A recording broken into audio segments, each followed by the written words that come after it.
Pemirsa, Prabowo Subianto menyindir Anies Baswedan soal lahan 340.000 hektar miliknya yang disinggung dalam debat ketiga Pilpres 2024. Narasi yang dilontarkan Anies Baswedan ke Prabowo Subianto dianggap terlalu personal. Bapak Prabowo Subianto menjawab pertanyaan dari Bapak Anies, waktu Bapak 2 menit. Saling serang terhadap personal dinilai mewarnai debat ketiga Capres 2024.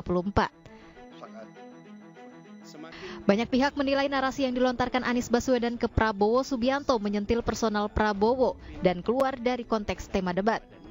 Hal itu berbuntut panjang.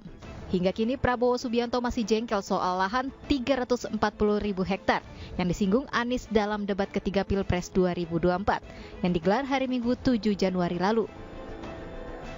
Prabowo menyinggung hal tersebut dalam sambutannya di sebuah acara yang digelar di Riau.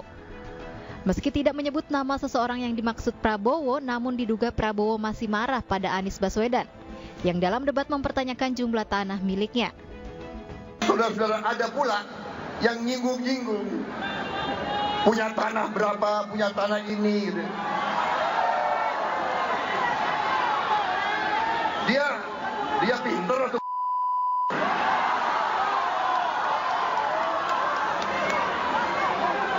dia ngerti nggak ada HGU, hak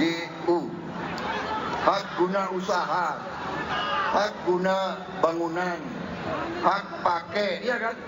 Itu tanah negara, saudara. Tanah rakyat, tanah bangsa. Daripada dikuasai orang asing, lebih baik Prabowo yang mengelola. Tapi manakala pemerintah memerlukan saya, segera menyerahkan. Sebelumnya Anies Baswedan menyinggung kepemilikan lahan milik Prabowo saat debat ketiga Capres hari Minggu lalu. Anies membandingkan jumlah lahan yang dimiliki Prabowo dengan rumah dinas milik prajurit TNI dan Polri. Sebelum saya menjawab pertanyaan itu, saya mengklarifikasi tadi data yang meleset. Maaf Pak Prabowo, angkanya terlalu kecil. Bukan 320 hektar, tapi 340.000 hektar. Saya klarifikasi. Anies menilai kepemilikan lahan Prabowo adalah sebuah ironi di saat masih banyak prajurit TNI tidak memiliki tempat tinggal dan upah rendah. Tim Liputan iNews melaporkan.